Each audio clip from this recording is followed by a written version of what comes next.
একই শরীর গরুদেবের বেতনে বিশ্ব চরাচরের মাঝে ত্রিবিনী সংসার।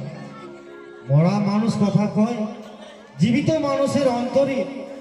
তাই তো মই দেখিনু ধর্মগ্রন্থে বলি রাজা মহাদানে বিজয় হইয়া শতমূর্খ নিয়া গেল স্বর্গে, গেল পাতাল ভুবনে।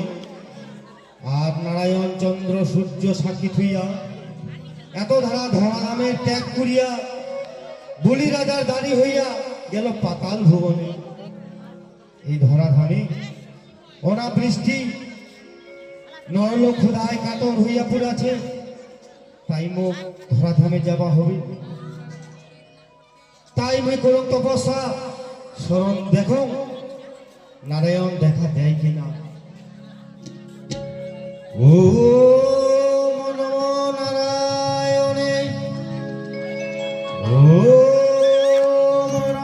নারায়ণে, ও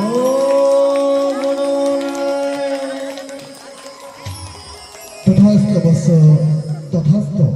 কহ বৎস তুই মন কেন স্মরণ করিল? প্রভু মই লক্ষ্মী দেবী চাও প্রভু, মোর স্ত্রী রূপে তোমরা মোক বরদান করো। তুই লক্ষ্মী দেবীকে চাস স্ত্রী রূপে?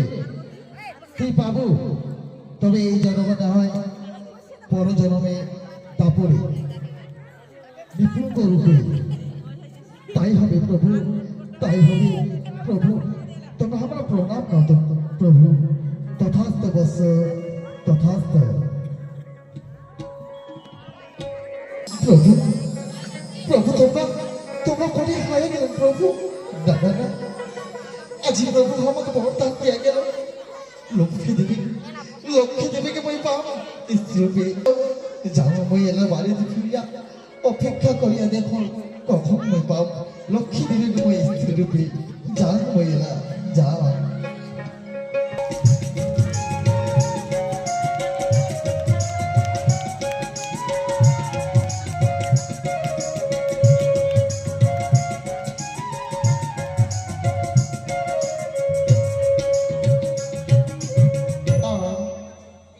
কই কই কঠি গেলে মনে করুলা এলা শুভ্রজি কঠি গেছে।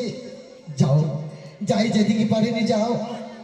তোমরা যখন এদিকে ওদিকে গেছেন মই তোমার ঘুরে বাড়ি যাব না। মই এই যমুনারে ধারত এই কদম গাছতে হেলান দিয়া কনেকে মনের সুখে বাজানো বাসি